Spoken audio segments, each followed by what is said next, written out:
Let's get more on this now with Mahjoob Zweiri, who's a professor of contemporary Middle East politics at Qatar University. He joins us now from Doha. Good to have you back with us, Professor.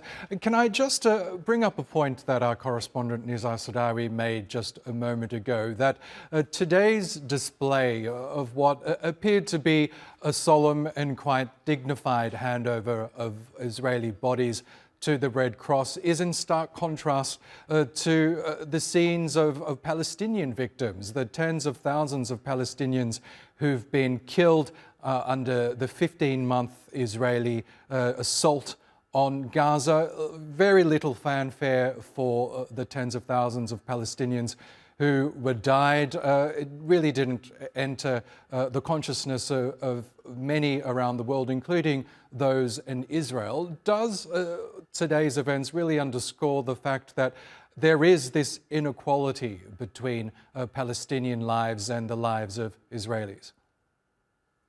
There is no doubt the dehumanization, which is basically presented by the Israeli narrative since the 7th of October, which was actually not only 7th of October, it's previous to that, since 1948. The dehumanization of the Palestinians was going on for years, and within Western and American media, unfortunately, this kind of narrative has been accepted. What we were witnessing is another evidence of the human treatment of the bodies. That is what Islam, that is what the culture of Islam has educated people in this world, which is unfortunately the other side does not understand it. Let's not forget, Israeli has dig many graves, hundreds of the bodies being brought of their graves, and they were returned without any evidence. Who are they? On blue bags. And let's not forget as well, there's 612 what so-called numbers graves in Israel, people who are killed in a cold blood by the Israelis, children, women, and men, and nobody knows where are they, and nobody actually spoke about those people.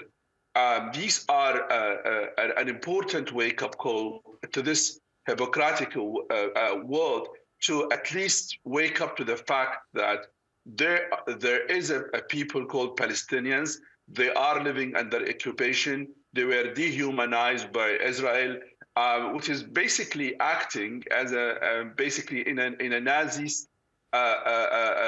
action. I mean, what we saw in Gaza in the last 15 months, nobody can accept that, and nobody can digest it in the 21st century, where people, they keep talking about human rights. What Israelis done in Gaza and what they are trying to do by buying more time to make Palestinians suffering more, banning the humanitarian aid, banning the tent, banning the mobile homes, all of this. This is a continuation of dehumanization of the Palestinian, and this world should stop this immediately. And they should not allow this to happen if they want peace, because people who are suffering there, they are children, they are women. And in addition to that, they should not forget there is 1,800,000 of the Palestinian women and children were killed, and nobody talk about it. This is an ugly world, unfortunately. Yes, and today's event comes ahead of what we're expecting on Saturday, and that's the exchange of more Israeli captives for Palestinian prisoners. That should be the final exchange under the first phase of this ceasefire agreement. But we know the Israeli side has really delayed negotiations for the second phase of the deal, which should technically begin on March the 1st. What's your hope for the next stage of this truce? Do you think it will happen as scheduled? Let's be frank. Netanyahu does not want the ceasefire to continue. He wants to go back to the war because basically he is weak. He was not able to achieve any of his strategic goal of this massacre he's doing in Gaza, and the genocide. And basically, he's trying to continue the war, hoping to end Hamas and hope to have a government basically created by the Israeli side. He's trying to capitalize on the presence of a Trump and trying to sell the same narrative that the day after Hamas will not be in power in Gaza. And all of this kind of delay and all of this kind of complication he's created, trying to put pressure on the Arab side to come up with a solution if they want to avoid the displacement of the Palestinians.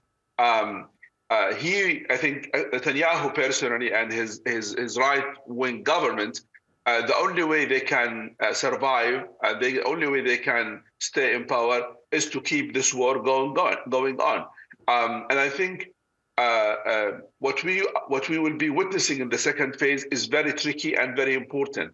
Second phase is genuinely a political debate about withdrawing from Gaza, about complete withdrawing from Gaza, about ending the war, about the day after, about the rebuilding Gaza, about all of those issues. Netanyahu does not want to discuss, does not want to give a commitment, does not want to be part of it unless he has a guarantee that Hamas will not be in power.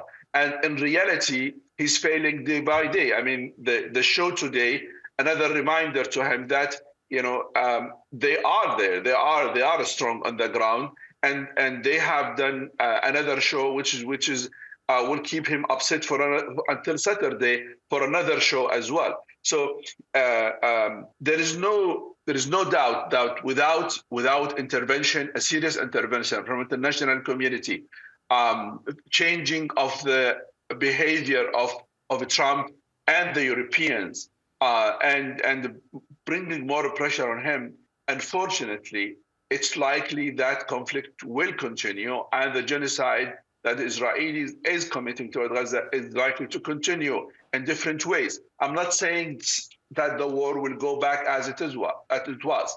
There will be another military action against the civilians by delaying the humanitarian issue, the health, the medicine, the food, the mobile home, the tents, by banning all of this. Basically, this is another phase of the war that Netanyahu likely to continue, in addition to the targeting, assassinating, killing people as his military wants. And that basically will not bring peace to the world and to the region at all. Professor, we've just got word from the Israeli Prime Minister's office that Israeli forces have received the caskets of those 4 deceased captives from the Red Cross in Gaza. I want to ask you more, Professor, about the Arab nations' response to all this, because as you pointed out, we know Donald Trump has floated this rather disturbing idea of seizing control of Gaza, depopulating it from its original inhabitants and refusing the right of their return. We've seen a response from some Arab nations scrambling to come up with a response of their own. How would you describe the sense of unity that some of these Arab nations have when it comes to the Palestinian cause? Because, of course, before Israel's war on Gaza, several of them were looking to sign up to Donald Trump's Abraham Accords that would normalize ties with Israel. Do you believe there is a genuine desire from the Arab community to come up with a sustainable and long-lasting solution to the Palestinian cause? Let me just do a quick comment on the statement by Netanyahu.